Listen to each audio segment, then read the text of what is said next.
고린도후서 5장 17절에서 19절입니다. 고린도후서 5장 17절에서 19절. 우리 천천히 한 목소리로 함께 읽겠습니다. 같이 읽습니다. 그런즉 누구든지 그리스도 안에 있으면 새로운 피조물이라. 이전 것은 지나갔으니 보라 새 것이 되었도다. 모든 것이 하나님께로서 났으며 그가 그리스도로 말미암아 우리를 자기와 화목하게 하시고 또 우리에게 화목하게 하는 직분을 주셨으니 곧 하나님께서 그리스도 안에 계시사 세상을 자기와 화목하게 하시며 그들의 죄를 그들에게 돌리지 아니하시고 화목하게 하는 말씀을 우리에게 부탁하셨느니라. 아멘. 할렐루야. 어떤 사람이 불의의 사고를 당해서 사망을 했습니다. 불의의 사고를 당했으니까 무슨 준비를 했던 것도 아니고 이 사람이 언제 사망할 거다 이렇게 생각을 할 수가 없었죠. 불의의 사고를 당해서 사망을 하면요, 가족들이 제일 가슴 아파요. 작별 인사를 할 수도 없었고 죽음에 대한 준비를 할 수 없기 때문에 이 가족들이 비통하고 애통하죠. 경황이 없는 과정에서도 이 심정지 상태가 돼서 사망이 이제 의사로 하여금 선언되었기 때문에 빨리 장례식장을 예약하고 그리고 빨리 친지들이나 가족들이나 지인들에게 연락을 해야 되죠. 우리 가족이 사망했다. 빨리 와서 좀 위로를 해다오. 이렇게 쭉 연락을 돌렸습니다. 그런데 얼마 지나서 이 죽었다고 심정지 상태가 되었다고 의사의 사망 판정을 받은 이 사람이 살아난 거예요. 그런 경우가 자주 있는 일은 아니지만 가끔 있대요. 사고를 당하면 그 사고의 충격에 순간적으로 몸의 기능이 완전히 정지가 된대요. 심장까지.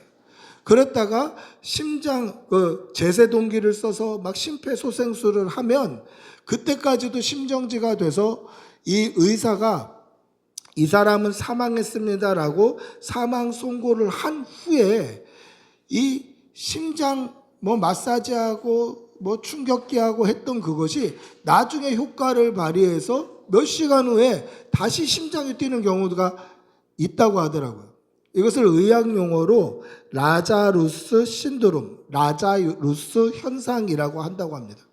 그래서 제가 찾아보니까 자주 있는 일은 아닌데 가끔 있대요, 이런 일이. 그러니까 학계에 보고될 정도로 드문 일인데 이런 일이 있다는 거예요.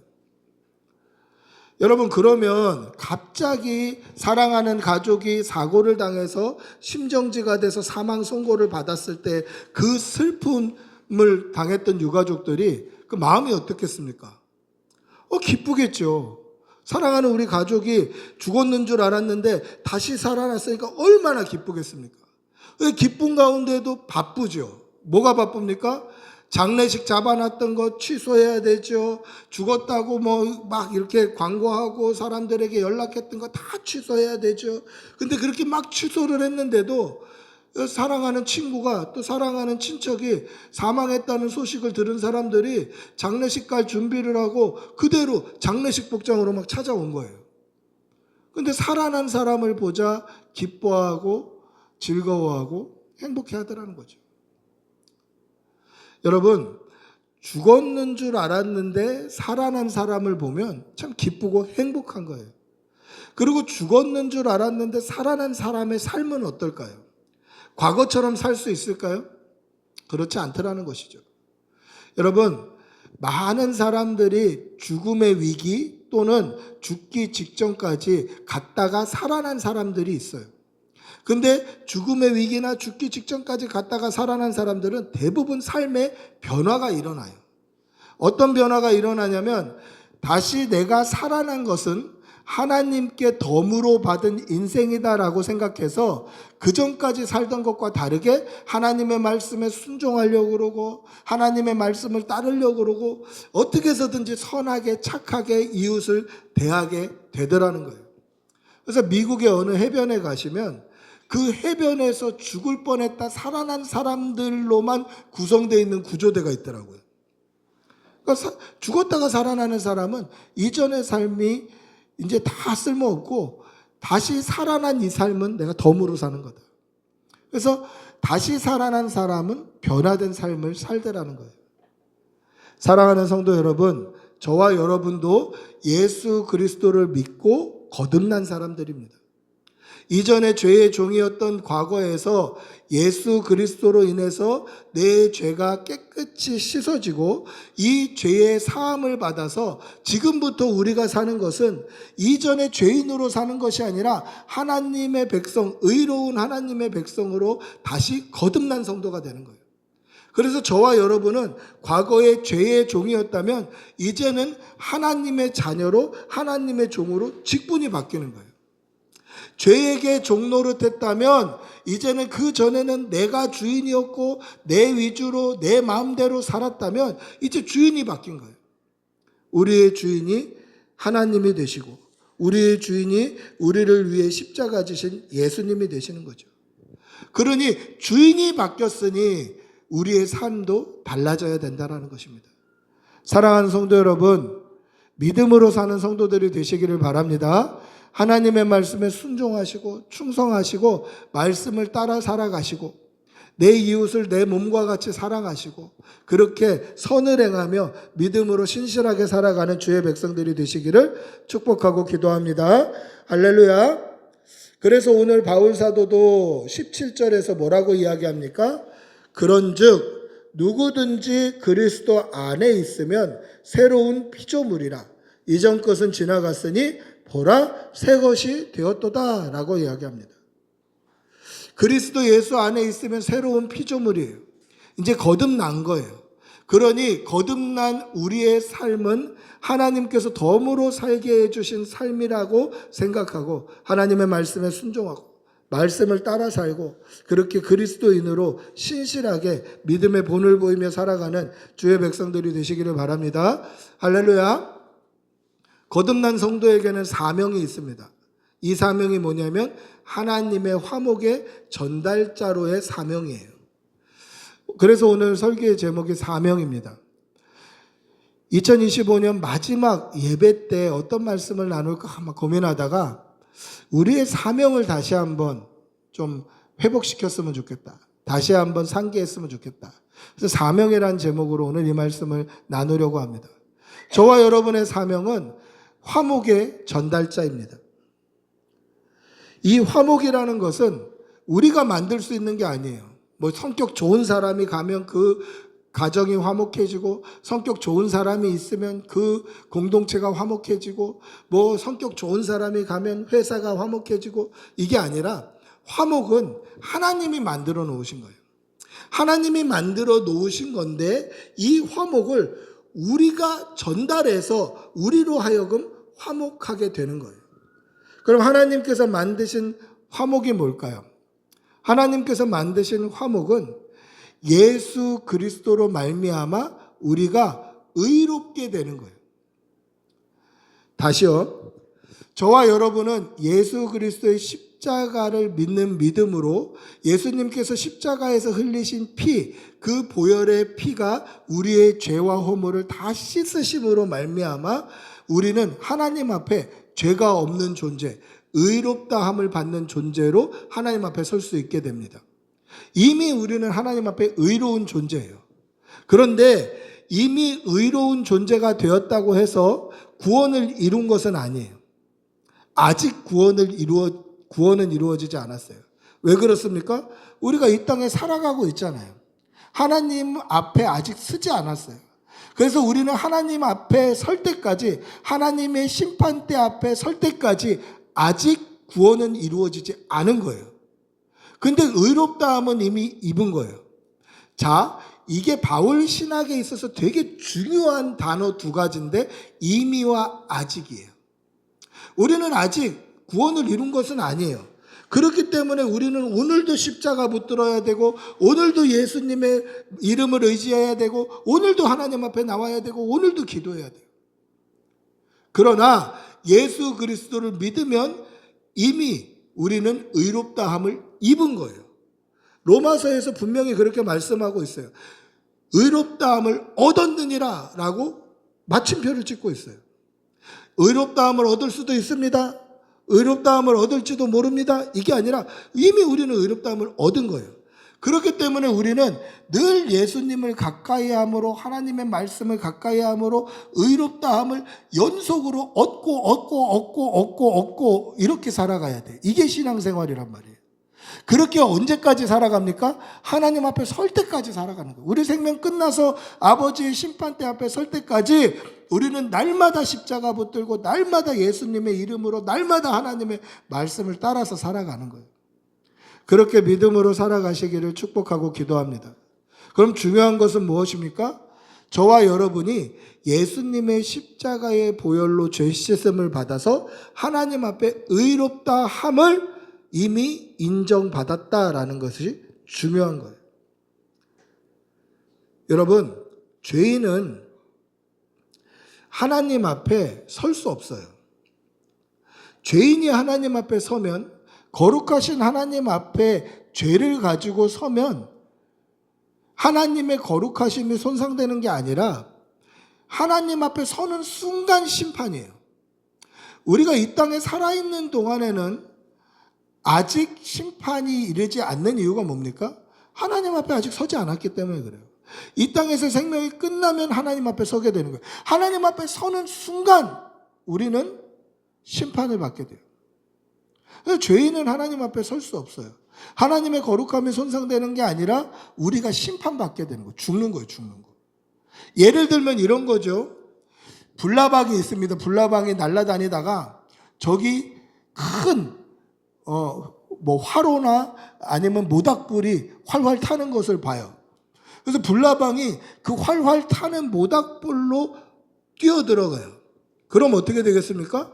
불나방이 타 죽는 거예요. 불나방이 뛰어들어감으로 인해서 그 모닥불의 온도가 떨어지나요? 그게 아니에요. 모닥불은 그냥 계속 불이에요.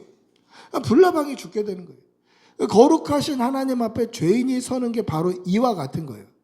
그런데 하나님은 우리를 사랑하셔요. 우리를 사랑하셔서 아버지 하나님께서는 우리와 함께 하고 싶으세요.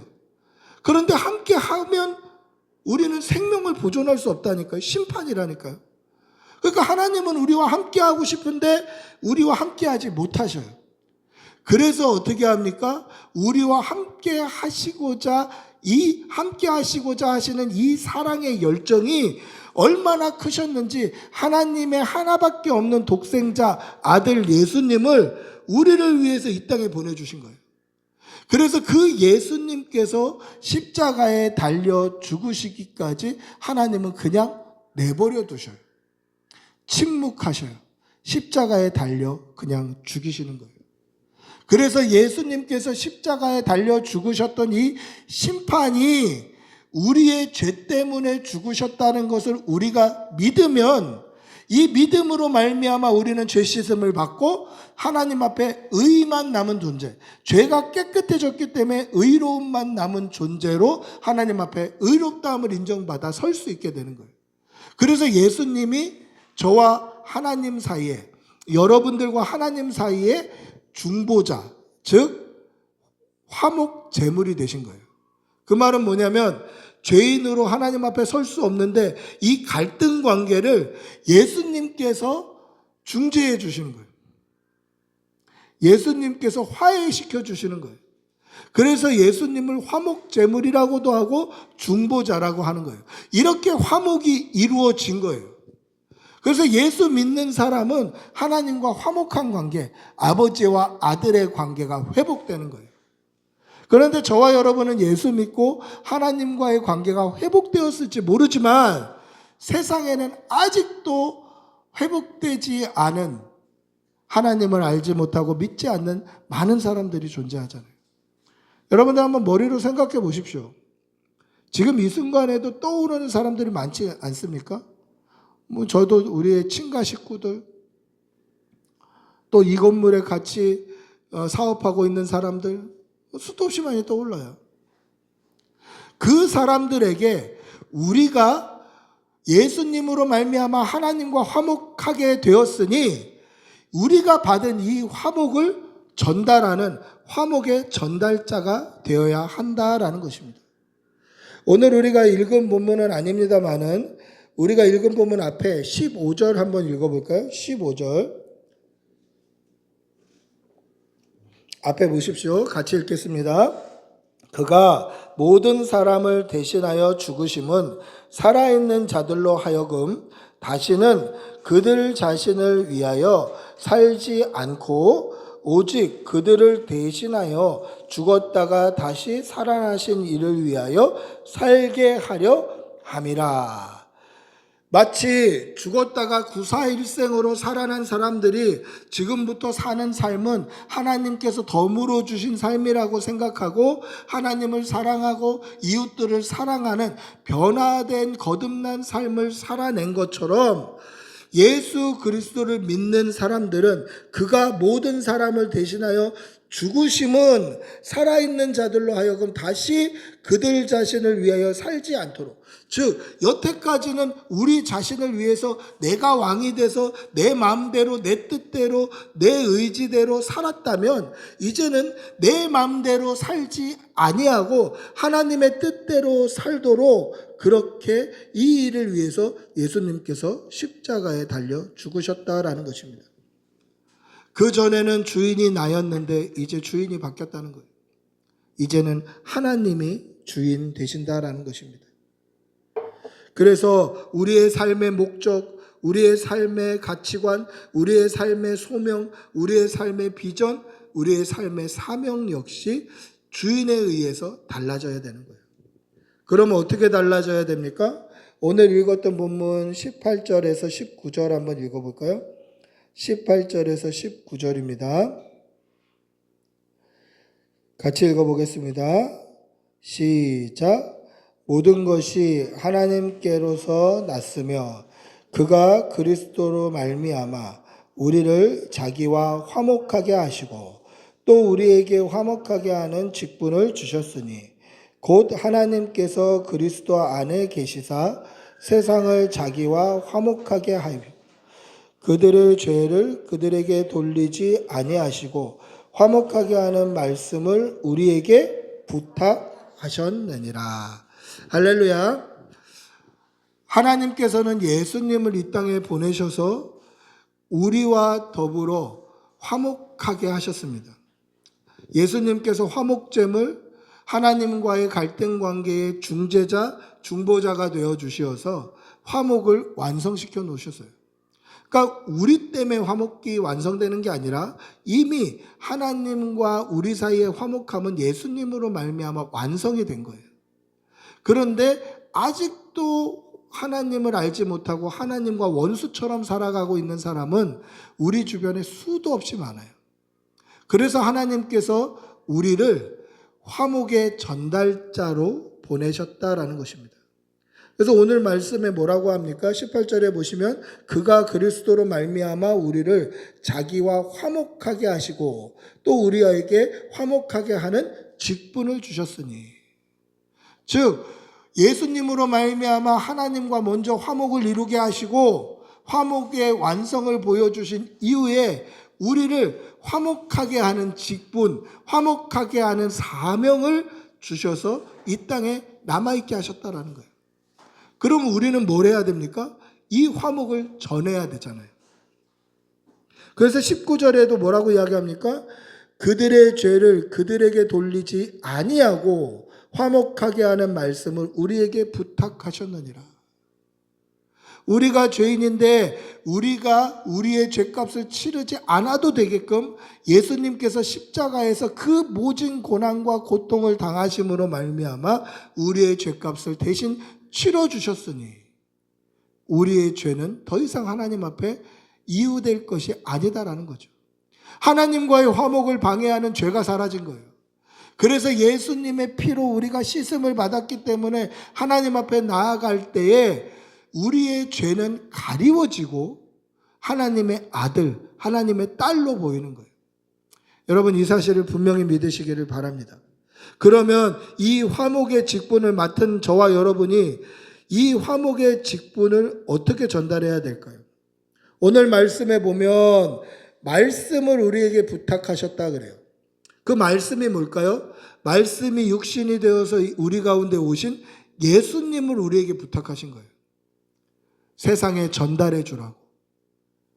우리가 예수 믿고 구원받았으니 이 기쁨을, 이 복음을, 이 말씀이 되시는 예수님을 아직도 하나님과 원수로 살아가는 세상 가운데 하나님을 믿지 못하는 사람들 가운데 전달해 달라고 이것을 우리에게 부탁하신 거예요. 명령하신 게 아니에요. 부탁하신 거예요. 반드시 해달라고 부탁하신 거예요. 이 말씀이 바로 복음입니다. 오늘 우리가 읽은 본문 뒤쪽에 21절도 한번 읽어볼까요? 21절입니다. 같이 읽어보겠습니다. 시작. 하나님이 죄를 알지도 못하신 이를 우리를 대신하여 죄로 삼으신 것은 우리로 하여금 그 안에서 하나님의 의가 되게 하려 하심이라. 할렐루야. 여기서 하나님이 죄를 알지도 못하신 이 알지도 못하시는 이가 누구일까요? 예수님이에요. 죄가 없으신 분이에요. 근데 죄를 알지도 못하신 이를 하나님께서 저와 여러분의 죄를 대신해서 십자가에 못 박아 죽이셨어요. 근데 십자가에 그냥 못을 박은 게 아니라 그 전에 채찍으로 맞고 얼굴에 침뱉음을 당하고 손가락질 당하고 뺨을 치고 가시면류관 가시로 된 왕관을 씌워서 온 몸이 온 얼굴이 피투성이가 되게 만들어서 자기 십자가를 지고 골고다 언덕길을 올라가게 하고 거기에 손과 발에 못을 박고 옆구리를 창으로 찔러서 비참하게 예수님을 죽이신 거예요. 근데 이것을 우리의 죄의 누명을 덮어 쓰시고 예수님이 죽으신 거예요. 여러분, 누명을 덮어 썼다는 게 얼마나 억울할까요? 나는 죄 지은 게 없는데 죄를 알지도 못하신 그 예수님이 우리가 지었던 모든 죄와 허물, 우리가 말로 생각으로 마음으로 지었던 죄까지 우리가 지은 모든 죄와 허물을 대신 덮어 쓰시고 누명을 쓰시고 죽으셨고 이 예수님께서 죄가 없으시다는 것을 하나님이 아시면서도 침묵하시고 그냥 죽는데 내어버리심으로 우리의 죄를 깨끗하게 해주시는 거예요. 여러분 이 사실을 분명히 믿으시고 예수님께서 죄를 덮으시고 우리에게 의가 되게 하셨던 이유는 하나님과 우리를 화목하게 하시려고 그렇게 누명을 쓰고 죽으셨다는 것을 분명히 믿으시고 하나님과 화목하게 된 저와 여러분은 이 세상의 화목의 전달자의 사명으로 세상 가운데 예수를 복음을 십자가를 전하는 전달자로 살아야 되는 분명히 기억하시고 이 믿음으로 살아내는 주의 백성들이 되시기를 축복하고 기도합니다. 말씀을 맺습니다. 저와 여러분은 과거의 죄인이었습니다. 우리는 태어날 때부터 죄를 가지고 태어났고 우리는 우리의 말이나 생각이나 눈이나 입이나 마음으로 수도 없이 많은 죄를 짓고 살아가는 죄인이었습니다. 그대로 살아간다면 100% 하나님 앞에 심판을 받을 수밖에 없었던 죄인이었습니다. 그러나 하나님께서는 우리를 위해서 독생자 예수님을 보내셔서 우리의 죄를 덮어 씌우시고 죄가 없으신 그분이 우리의 죄의 누명을 쓰시고 십자가에 달려 죽으심으로 우리와 하나님과의 화목의 제물이 되어 주셔서 화목하게 해주셨습니다. 그래서 우리는 하나님을 아버지로 부를 수 있는 것이고 아버지 하나님은 우리의 보호자가 되시는 것입니다. 그런데 이것이 끝이 아니라 우리에게 화목해 하신 예수님께서 우리를 화목의 전달자로 사명을 부어주시고 이 세상 가운데 화목을 전달하라고 부탁하셨습니다. 따라서 우리도 이 땅 가운데 예수를 증거하고 십자가를 이야기하고 우리의 삶으로, 입으로, 행동으로 예수 그리스도의 향기를 나타내는 믿음의 백성들이 되시기를 바랍니다. 그리하여서 2025년 한 해 이제 마무리하지만 2026년 새해가 되면 2026년에는 내가 복음의 전달자, 예수 그리스도의 전달자, 화목의 전달자로 살기를 다짐하며 그렇게 믿음으로 살아내는 주의 백성들이 되시기를 축복하고 기도합니다.